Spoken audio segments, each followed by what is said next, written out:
আজকের দিনটা আমার জন্য অন্যান্য দিনের চেয়ে অনেক বেশি খুশির একটা দিন।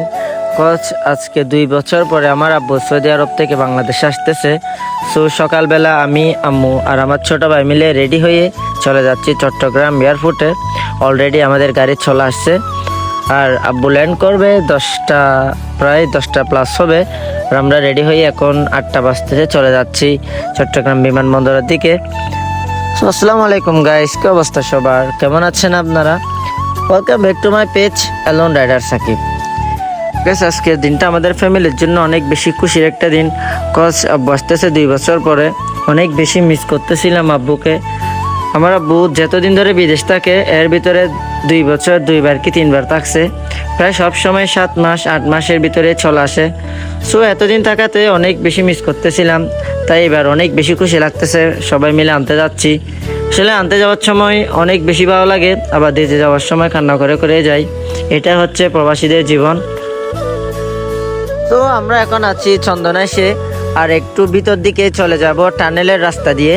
টানেলের রাস্তাটা অনেক বেশি সুন্দর। সো আগে এয়ারপোর্টে যাইতে হলে আমাদের থেকে নতুন ব্রিজ হয়ে অনেক দূর দিয়ে ঘুরে যাইতে হতো।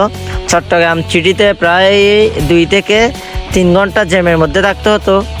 সো অনেক বেশি পেরা খাইতাম। চলে আসলাম বঙ্গবন্ধু টানেলের সামনে।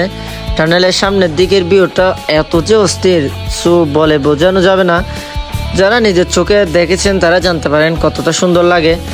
যদিও আমি গাড়ির গ্লাসের ভিতর দিকে ভিডিও করতেছি, তাই ভিডিওটা তেমন বেশি ভালো আসতেছে না।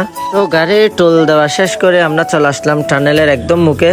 আর টানেলের ঢোকার মুখের উপরে একদম অনেক বেশি সুন্দর লাগে। যদি আপনারা কখন আসেন তাহলে বুঝতে পারবেন। সো একটু ভয় লাগতেছিল টানেলের ভিতর ঢুকতে।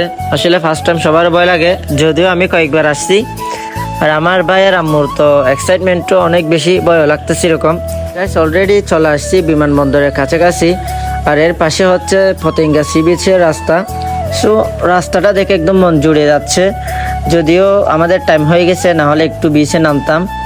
সো আব্বুর সাথে একটু কথা হয়েছে, আব্বু নাকি ইমিগ্রেশন করতেছে। আর আমরাও এয়ারপোর্টের কাছাকাছি চলে আসলাম। সো একসাথে আমাদের সাথে এয়ারপোর্টে গিয়ে দেখা হচ্ছে। গাইস, চলে আসলাম বিমানবন্দরে। সো আব্বুরও বের হওয়ার টাইম হয়ে গেছে, আমরা ওয়েট করতেছি। এদিকে দেখে থাকছি যে কখন বের হবে। যদিও আমাদের সাথে কথা হয়েছে যে বের হতে আর 2 মিনিট লাগবে। সো গাইস, ফাইনালি আব্বু বের হয়ে গেছে, যে আমার পিছনে আসতেছে। আমার ছোট ভাই অনেকদিন পরে আব্বুকে দেখার পরে একটু বেশি আবেগপ্রবণ হয়ে গেছিল। আর অনেক বেশি জ্যাম এন্ড গরম, সো তাই ওখানে আর ভিডিও করলাম না। আর এটা হচ্ছে আমার আব্বু, আর এই মানুষটা আমার আব্বুর সাথে আসছে। সো তারা একটু কথাবার্তা বলে বিদায় দেওয়ার পরে এখন আমরা চলে যাচ্ছি বাড়ির দিকে। সো গাইস, আপনাদের সাথে পরের ভিডিওতে দেখা হবে। ততক্ষণ পর্যন্ত আপনারা ভালো থাকবেন, সুস্থ থাকবেন। টেক কেয়ার, আল্লাহ হাফেজ, বাই বাই।